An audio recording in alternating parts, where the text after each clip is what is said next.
Night Market Committee Team gipangkumpiska ang mga gamit sa mga illegal vendors nga mamaligya unta sa Captain Vicente Roa Street sa Cogon Market sa Cagayan de Oro City. Samtang pagpamaligya sa Daumar Street gibawal gihapon.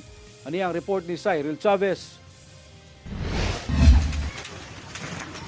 Gipanghakot sa mga personal sa Roads and Traffic Administration kung RTA nga ilawom sa Night Market Management Committee ang mga bangko, lakip lamesa nga iya sa mga vendor nga buot mamaligya sa Captain Vicente Roa Street sa Cogon Market sa Cagayan de Oro City.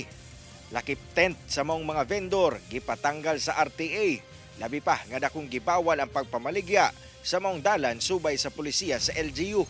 Akong tanaw kadtong na ay mga karinderya diya sa Vicente Roa, na dili ra bagid na sila apil sa night market. Kanang Vicente Roa dapat hawan man gyud na. Samtang sa Daumar Street Junction, JR Burha Avenue, Hay Street, hawan na gikan sa mga night market vendors. Human gipaundang ang pagpamaligya sukad Pebrero 3 ning tuiga. Giklaro ni Attorney Edgardo Uy, head sa mong committee, nga kapin semana sukad gipatuman ang mong polisiya. Wala pa kini gibakwi hangtod karon.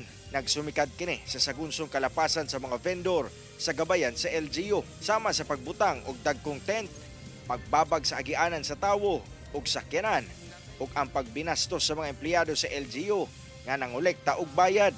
Naghangyo na sila nga mobalik. Of course, ako pag-ingnan nga na-evaluate man sa committee ayon istoryahan pa namo. Dugang ni Uy nga sukad giba ng mga vendor sa mga kalsada na obserbahan nga ni minos ang problema sa trapiko, ilabi na sa rush hour.